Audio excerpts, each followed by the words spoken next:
Hello दोस्तों, स्वागत है आपका हमारी टॉपर टिप्स मैथमेटिक्स एकेडमी पर।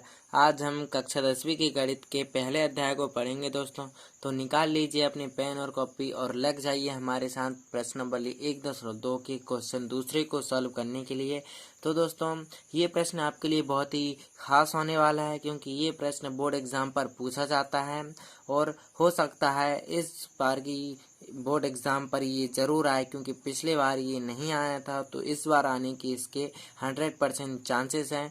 तो आप इसकी 100% तैयारी करना दोस्तों। तो आज हम आपको क्वेश्चन दूसरे की बहुत अच्छे से तैयारी करना बताएंगे। तो दोस्तों, हम प्रश्न पढ़ लेते हैं और क्वेश्चन को सॉल्व करते हैं। तो दोस्तों, प्रश्न में हमको दिया है पूर्णांकों के निम्नलिखित युग्मों के एचसीएफ और एलसीएम ज्ञात कीजिए तथा इनकी जांच कीजिए कि दो संख्याओं का गुणनफल एलसीएफ इंटू एलसीएम है। तो दोस्तों, हमको 26 और 91 का यहाँ पर एचसीएफ और एलसीएम ज्ञात करना है। तो हमने यहाँ पर सॉल्व लिख लिया है और हम इसको दो विधियों से सॉल्व करते हैं। एक अभाज्य गुणनखंड विधि है और दूसरी विधि है विभाजन एल्गोरिथम विधि, जो बहुत ही बड़ी है। तो हमने यहाँ पर शॉर्ट विधि का यूज़ किया है, अभाज्य गुणनखंड विधि को लागू किया है। तो दोस्तों, आपको भी यहाँ पर अभाज्य गुणनखंड विधि लागू करना है। तो हम यहाँ पर 26 और 91 का अभाज्य गुणनखंड निकाल लेते हैं। तो दोस्तों, तो 2 एकम 2 और 2 तिरिया 6 और 13 एकम 13 होता है, 7 एकम 7, 7 तिरी 21 होता है। तो हमने यहाँ पर 26 और 91 का एलसीएम निकाल लिए हैं। अब इन दोनों को स्टेप बाय स्टेप नीचे लिख लेते हैं और जो कॉमन आएगा वो हमको एचसीएफ प्राप्त हो जाएगा। तो दोस्तों, हमको यहाँ पर कॉमन प्राप्त हुआ है 13।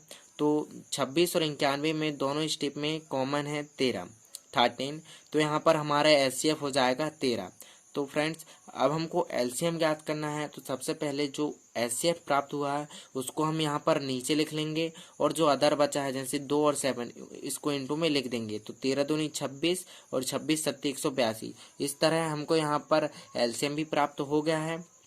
चूँकि दोस्तों, हमको प्रश्न पर दिया है कि दो संख्याओं का गुणनफल एचसीएफ इंटू एलसीएम है। तो दोस्तों, हमको यहाँ पर बताना है कि ये दो संख्याओं का गुणनफल एक सा है या नहीं है। तो एक प्रकार से ये प्रश्न की जांच होगी और आपको इसमें पूरे के पूरे अंक मिल जाएंगे यदि आप ये स्टेप यहाँ पर लगाते हैं।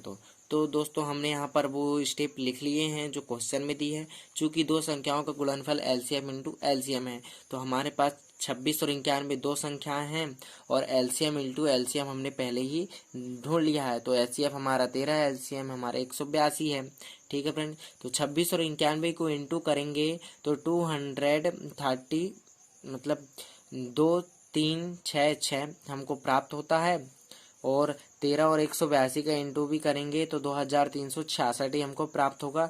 तो इस प्रकार हमको यहाँ पर ये दोनों स्टेप में एक ही प्राप्त होता है, एक ही डिजिट, एक ही संख्या प्राप्त होती है।